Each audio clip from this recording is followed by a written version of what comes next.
Election commission का मखसूस नशिस्तों से मुतालिक सुप्रीम कोर्ट के फैसले पर अमल दरामद का फैसला। तर्जुमान इलेक्शन कमीशन का कहना है ECP ने किसी फैसले की गलत तशरीह नहीं की। जिन 39 MNAs को PTI के अरकान असम्बली करार दिया गया, उन्होंने कागजात नामजदगी में PTI से वाबस्तगी जाहिर की। जिन उम्मीदवारों ने पार्टी टिकट और डिक्लेरेशन RO को जमा नहीं कराया, रिटर्निंग ऑफिसर्स के लिए ये मुमकिन नहीं था कि वो उनको PTI उम्मीदवार डिक्लेयर करते। इलेक्शन कमीशन से इस्तीफे का मुतालबा मज़हका खेज और काबिल मुज़म्मत है। कमीशन किसी दबाव को खाते में ना लाते हुए आइन और कानून के मुताबिक काम करता रहेगा। इलेक्शन कमीशन हुकाम के इजलास के दौरान लीगल टीम से मुशावरत, फैसले के किसी पॉइंट पर अमल दरामद में रुकावट है तो निशानदही की जाए। ECP हुकाम ने कानूनी टीम को हिदायत कर दी।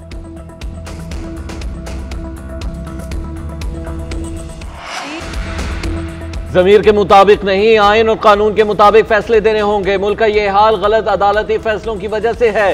वज़ीर आला पंजाब मरियम नवाज का सुप्रीम कोर्ट से शिकवा, कहा जब भी मुल्क तरक्की के रास्ते पर आता है ऐसा फैसला आता है कि अकल दंग रह जाती है। पहले पैनामा का बदनामे ज़माना फैसला दिया, आज एक मुजरिम को लाने के लिए आइन रीराइट किया गया।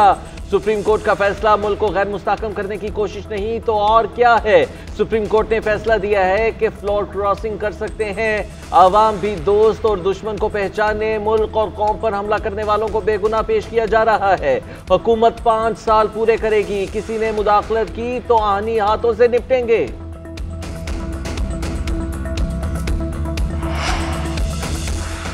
तहरीक इंसाफ ने मखसूस नशिस्तों के लिए इब्तदाई फहरिस्त तैयार कर ली। पंजाब असम्बली के लिए सनम जावेद की बहन फलक जावेद, सादिया अयूब, रूबीना खान, आयशा भुट्टा के नाम तजवीज़।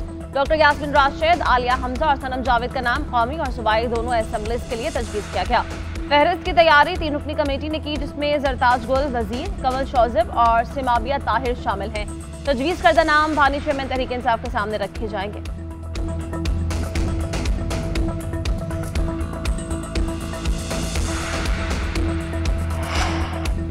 सुप्रीम कोर्ट के मखसूस नशिस्तों के फैसले पर हुकूमत और इत्तेहादियों की सोच विचार। सदर मुमलिकत आसिफ अली जरदारी की ज़ेर सदारत ऐवान सदर में पीपल्स पार्टी रहनुमाओं का इजलास। PTI पर पाबंदी और गद्दारी के केसेस से मुतालिक मुशावरत।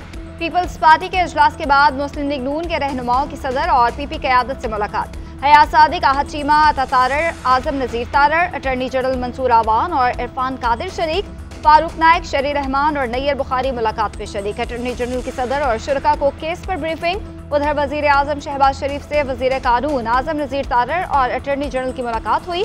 मखसूस नशिस्तों से मुतालिक सुप्रीम कोर्ट के फैसले पर मुशावरत की गई। मुलाकात में एडहॉक जजेस की सुप्रीम कोर्ट में तयनाती पर भी गौर किया गया।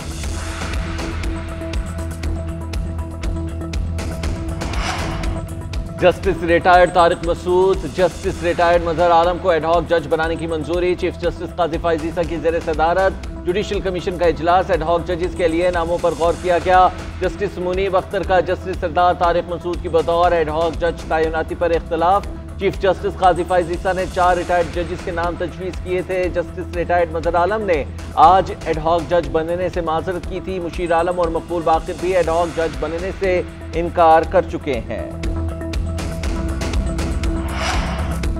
आइन के तहत सुप्रीम कोर्ट के हुक्म पर अमल हर इदारे पर लाजिम है। सुप्रीम कोर्ट का हुक्म मान ले तो अच्छी बात है। साबिक सदर supreme court bar Abid Zubairi का कहना है, अदलिया के फैसलों को नहीं मानेंगे तो अच्छा मुल्क नहीं कहलाएंगे। इलेक्शन कमीशन ने सुप्रीम कोर्ट के फैसले की गलत तशरीह की। PTI उम्मीदवारों से कागजात नहीं लिए जा रहे थे। इलेक्शन कमीशन की वजाहतों की कोई अहमियत नहीं। फैसले ना मानने की वजह से ही इलेक्शन कमीशन को तनकीद का सामना है। अशतरा साहब ने कहा कि जब तक फैसले पर नजरसानी ना हो या ख़त्म ना हो तब तक उस पर अमल होना चाहिए। फैसले पर नजरसानी अपील दायर करें, जो कहना है शाइस्तगी में कहें।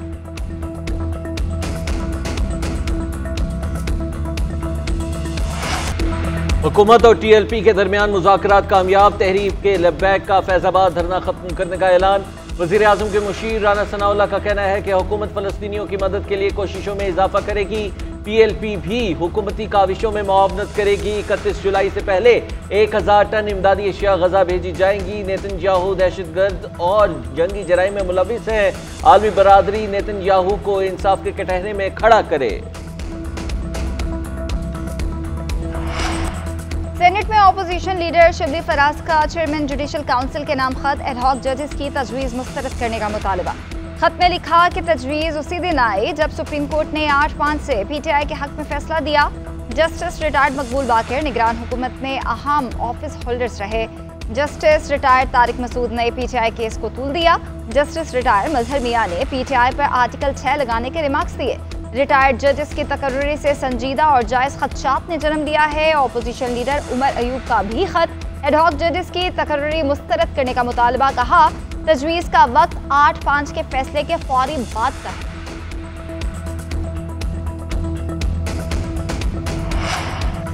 मखसूस नशिस्तों के लिए अडयाला जेल में बानी PTI से मुशावरत की दरखास्त। इस्लामाबाद हाई कोर्ट के जस्टिस मोहसिन अख्तर कियानी ने इस्तफसार किया कि क्या इलेक्शन एक्ट के मुताबिक कोई सजा याफ्ता शख्स पार्टी ओहदा रख सकता है, क्या किसी कैदी के साथ सियासी मामलात पर मुशावरत हो सकती है, आपके चेयरमैन जेल में हैं या नहीं, तो फिर एक कैदी से क्यों मिलना है, कैदी कैदी होता है, ऐसे तो फिर पूरे पाकिस्तान को इजाजत दे देते हैं कि सब जाएं और मिल लें। असद कैसर के वकील ने मौक़िफ़ इख्तियार किया कि सुप्रीम कोर्ट ने सियासी रहनुमाओं को मुलाकात की इजाज़त दी है। अदालत ने रिमार्क दिए कि फिर आपको सुप्रीम कोर्ट में मुतफर्रिक दरख्वास्त देनी चाहिए थी। अदालत की दरख्वास्तों पर एतराज़ात दूर करके दोबारा मुकर्रर करने की हिदायत।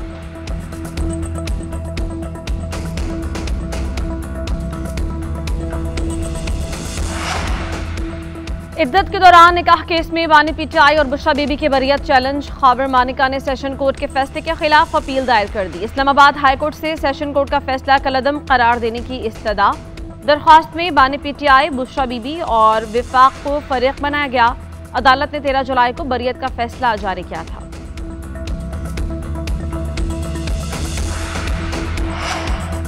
तहरीक इंसाफ और जमीयत उलमा इस्लाम के रहनुमाओं में एक बार फिर राब्ता। असद कैसर की मौलाना फजल रहमान से मुलाकात। दोनों जमातें कमेटियों की सतह पर बाज़ाब्ता मुज़ाकरात पर आमादा। असद कैसर ने मुज़ाकराती कमेटी से मुतालिक नाम फाइनल करके बता दिए JUI भी जल्द अपनी कमेटी के नाम फाइनल करेगी।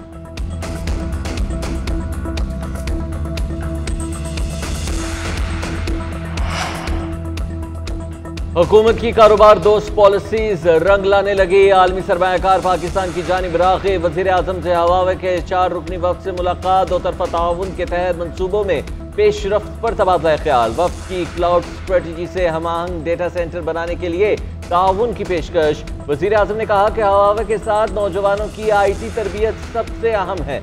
बाहमी ताउन से IT बरामदात में इजाफा होगा। डिजिटल इकानमी में पायदार इश्तराक को कदर की निगाह से देखते हैं।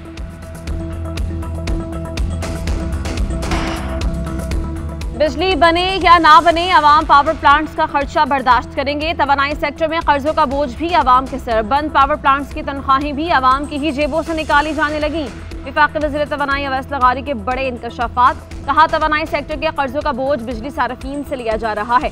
बंद प्लांट्स पर 7.5 अरब रुपए की तनख्वाहें दी जा रही हैं। प्लांट्स चलाएंगे तो वो तेल का खर्चा लगाकर आपसे पैसे लेंगे। प्लांट्स नहीं चलाएंगे तो भी अपना सरमाया लगाने और मुनाफे के पैसे आपसे लिए जाएंगे।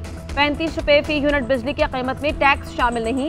सबसे बड़ा खर्चा 18 रुपए फी यूनिट कैपेसिटी चार्जेस का है। साबिक हुकूमत ने सियासी फायदे के लिए कीमत नहीं बढ़ाई थी। उसूली तौर पर हर साल आहिस्ता आहिस्ता कीमत बढ़ना चाहिए थी।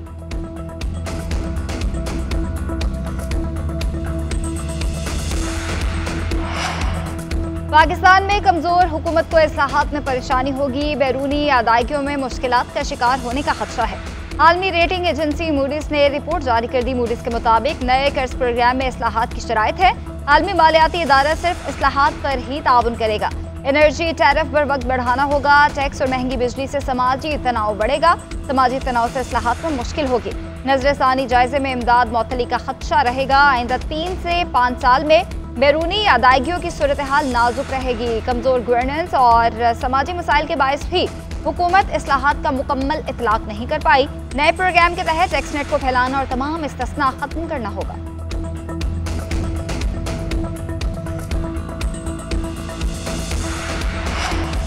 मसरूफ स्केजुअल में क्रिकेटर्स को इंजरी से बचाने का इक़दाम। बाबर आजम, शहीन शाह और रिजवान को ग्लोबल T20 के लिए NOC ना मिलने का इम्कान।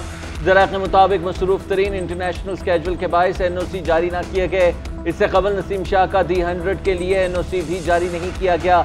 ग्लोबल T20 कनाडा को ICC की जानिब से ताहाल मंजूरी नहीं मिली।